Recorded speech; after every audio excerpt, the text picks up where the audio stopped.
नमस्कार दोस्तों। आज हम बात करेंगे एक ऐसी विमान कंपनी की जिसने दुनिया को उड़ाना सिखाया। उसका नाम था बोइंग। लेकिन वही कंपनी आज अपने सबसे बड़े संकट से गुजर रही है। क्या कभी सुरक्षित माने जाने वाली बोइंग अब खतरनाक हो चुकी है? बोइंग की कहानी शुरू होती है साल 1916 में, जब विलियम बोइंग ने कंपनी की नींव रखी। शुरुआत में कंपनी नौसेना के लिए हवाई जहाज़ बनाती थी, लेकिन कुछ दशकों में बोइंग ने पूरी दुनिया के हवाई क्षेत्र पर कब्जा कर लिया।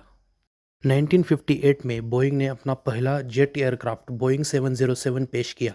इसके बाद आया बोइंग 747, जिसे क्वीन ऑफ द स्काईज भी कहा जाता है। यह हवाई जहाज़ इतना विशाल था कि इसने लंबी दूरी की यात्रा को सस्ता और आसान बना दिया। आज बोइंग केवल पैसेंजर प्लेन ही नहीं बनाती, बल्कि फाइटर जेट्स, स्पेस सिस्टम और डिफेंस इक्विपमेंट भी बनाती है। बोइंग के कुछ सबसे चर्चित और आधुनिक जहाज़ है। उसमें पहला है बोइंग 737 मैक्स। यह सबसे ज़्यादा बिकने वाला मॉडल था, लेकिन 2018 और 2019 में दो बड़े क्रैश, लायन एयर और इथोपियन एयरलाइंस ने इसकी छवि बिगाड़ दी। इसके पीछे था एक ऑटोमेटिक सॉफ्टवेयर सिस्टम MCAS, जिसने पायलट के नियंत्रण को ओवरराइड कर दिया। दूसरा बोइंग 787 ड्रीमलाइनर। यह विमान भविष्य की उड़ानों के लिए तैयार किया गया था। हल्के कॉम्पोजिट मटेरियल, कम ईंधन की खपत और आरामदायक इंटीरियर इसकी खासियतें थी। लेकिन कुछ महीनों में इसमें बैटरी और ढांचे से जुड़ी गंभीर समस्याएं सामने आ रही है। तीसरा है बोइंग 777 और डिफेंस प्रोजेक्ट्स। 777 एक और बेहतरीन लॉन्ग हॉल विमान है। वही बोइंग डिफेंस में भी गहराई से शामिल है। F-15 fighter jet, Apache helicopter और अंतरिक्ष में सैटेलाइट सिस्टम तक। अब बात करते हैं उन समस्याओं की जिनसे बोइंग आज जूझ रही है। 737 मैक्स की दुर्घटनाएं, 2 वर्षों में 2 हादसे, सैकड़ों लोगों की मौत और फिर दुनिया में 737 मैक्स को ग्राउंड कर दिया गया। FAA और दुनिया भर की एजेंसियों ने बोइंग पर सवाल उठाए। मजदूरों की गवाही। 2024 में बोइंग के एक इंजीनियर सैम सेलेपाउर ने कहा कि ड्रीमलाइनर की बॉडी के पार्ट्स में गैप है और यह लंबे समय में खतरनाक साबित हो सकता है। वहीं एक पूर्व कर्मचारी जॉन बैरनेट ने बताया कि प्लेन में सबस्टैंडर्ड पार्ट्स लगाए जा रहे हैं। कुछ महीने बाद वह मृत पाए गए। रिपोर्ट्स के अनुसार वह बोइंग के खिलाफ कोर्ट में गवाही दे रहे थे। अब बात करते हैं उस भयानक हादसे की जो हाल ही में भारत के अहमदाबाद में हुआ।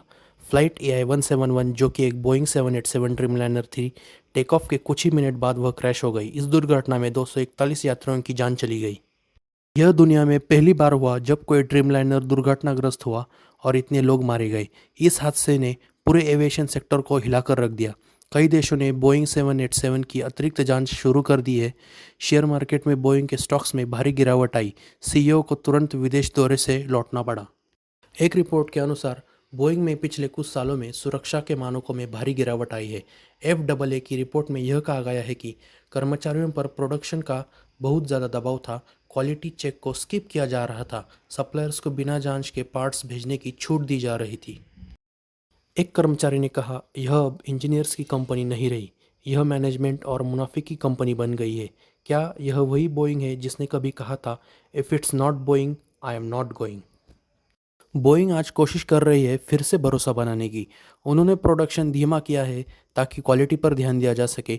FAA के साथ मिलकर सेफ्टी ट्रेनिंग को बढ़ाया गया है और नए CEO केली ऑर्डबर्ग ने कहा है कि सेफ्टी ही अब नंबर 1 प्राथमिकता है।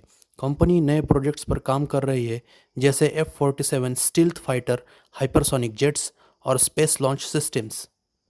दोस्तों, बोइंग की कहानी एक चेतावनी है कि अगर कोई कंपनी केवल मुनाफे के पीछे भागे और सुरक्षा को नज़रअंदाज करे तो उसकी पहचान भी खतरे में पड़ सकती है।